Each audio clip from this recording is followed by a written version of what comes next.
तो बसची वाट पाहत उभा असतो. बस आल्यावर बसमध्ये चढतो आणि तिकीट काढतो. बस चालू झाली आणि तो आठवणींच्या प्रवाहात मागे वाहू लागला. त्यावेळी तो ऑफिसला जायचा. रोजचा त्याचा प्रवास बसने व्हायचा. तेव्हा तीही त्याच वेळची बस पकडायची. अशीच रोजची त्यांची झालेली ओळख मैत्रीच्या रूपात हळूहळू खुलत होती. अशाच एका वेळेस ती थोडी उदास वाटली. त्याने तिला विचारले, काय गं, काय झालं? आज अशी उदास का वाटतेस तू? ती म्हणाली, काही नाही रे, उद्या सकाळी आम्ही 5-6 दिवसांसाठी गावी लग्नाला जाणार आहोत. त्याने तिला विचारलेले की तू उदास का वाटते? पण हे ऐकून तो स्वतः पण उदास झाला होता. पण त्याला आनंदही झाला होता की ती आपल्यासाठी उदास झाली आहे. तो तिला म्हणाला, अगं मग उदास होण्याचं काय कारण आहे त्यात? ती म्हणाली, अरे मी 5-6 दिवसांसाठी जाणार आहे आणि आता आपण 5-6 दिवस, असं म्हणून तिने तिचे शब्द आवरले. जाऊ दे, तुला काहीच वाटत नाही आहे. तो म्हणाला, मला कशाला काय वाटेल? किती आनंदाची गोष्ट आहे. तुम्ही गावाला जावा आणि लग्न एन्जॉय करा. त्याला तिच्या मनात काय चालू आहे हे जाणून घ्यायचे होते. चेहऱ्यावर खोटे हास्य दाखवून ती त्याला म्हणाली, चल बाय, माझा स्टॉप आला.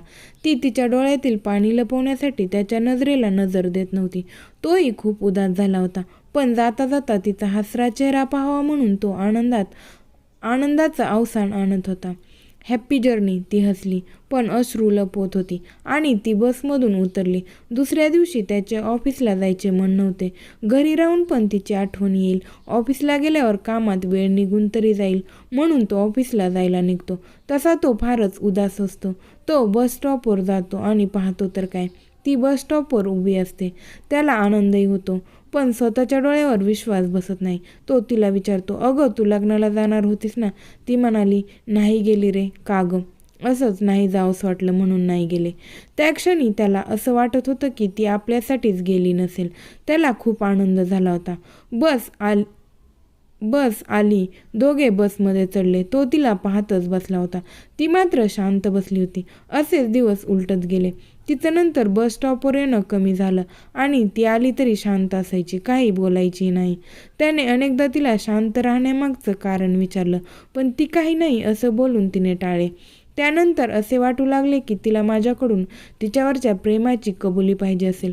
कदाचित जेव्हा मला जे तिच्याबद्दल वाटते ते तिलाही माझ्याबद्दल वाटत असेल. तिचा वाढदिवस येत होता. त्याने ठरवलं, तिच्या वाढदिवसाच्या दिवशी मी तिला सांगून टाकील माझ्या मनातलं. तो तिला सांगतो, तुझा वाढदिवस येतोय तेव्हा आपण दोघे कुठेतरी फिरायला जाऊया का? ती बोलली, ठीक आहे, जाऊया. तिचा वाढदिवसाचा दिवस येतो. दोघे बस स्टॉपवर न भेटता दुसरीकडे भेटतात. तो तिच्यासाठी गुलाबांच्या फुलांचा गुच्छ घेऊन जातो. ती समोर येते. तो तिला म्हणतो, वाढदिवसाच्या हार्दिक शुभेच्छा. आज खूप सुंदर दिसतेस तू. ती लाजते आणि थँक्यू बोलते. तो तिला म्हणतो, आदिती मला तुला काहीतरी सांगायचं आहे. ती म्हणते, सांग ना. तो म्हणतो, आदिती माझं तुझ्यावर खूप प्रेम आहे. आणि फुलांचा गुच्छ तिला देतो. ती त्या फुलांचा गुच्छ घेते आणि म्हणते, आदित्य माझंही तुझ्यावर खूप प्रेम आहे. आदित्य तिला म्हणतो, तू माझ्याशी लग्न करशील का? आदिती त्याला म्हणते, नाही. का गं? प्रेम करतेस मग लग्न का नाही करणार? ती खाली मान घालते आणि त्याला म्हणते, नाही करू शकणार, आणि तिकडून निघून जाते. तो तिचा हात पकडतो पण ती हात झटकून तिकडून निघून जाते. तो विचारात पडतो, का आदिती अशी वागली? लग्नासाठी होकार का नाही दिला? जर असंच करायचं होतं मग प्रेमही का केलं माझ्यावर? त्याच्या मनात अनेक प्रश्न येत होते. त्याची उत्तरं त्याला तिच्याकडून पाहिजे होती. तो तिच्या मागे जातो पण ती त्याला दिसत नाही. तो खूप उदास होतो. त्याचे डोळे पाण्याने भरून येतात. नंतर तो घरी जातो. दुसऱ्या दिवशी तो बस स्टॉपवर जातो पण ती येत नाही. असे 4-5 दिवस निघून जातात. ती येतच नाही. तो ती काय येत नाही हे पाहण्यासाठी तिच्या घरी जातो. तिने तिच्या घरचा पत्ता त्याला आधीच सांगितलेला असतो. तो तिकडे जातो आणि तिकडे जाऊन त्याला शॉकच बसतो. तिकडे गेल्यावर तिच्या फोटोला हार लागलेला असतो.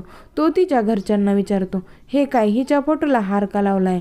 तेव्हा तिचे घरचे बोलतात, आम्ही 2 महिन्यांपूर्वी लग्नाला जात असताना आमच्या गाडीचा अपघात झाला आणि त्यात आम्ही जखमी झालो, पण आदितीचा तिकडं मृत्यू झाला.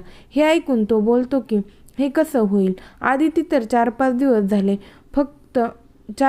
झालं फक्त आली नाही, म्हणून मी तिला पाहण्यासाठी इकडं आलो आहे. घरातल्यांना असं वाटलं की हा वेडा कोणतरी आहे. ते त्याला बोलतात की हेच सत्य आहे.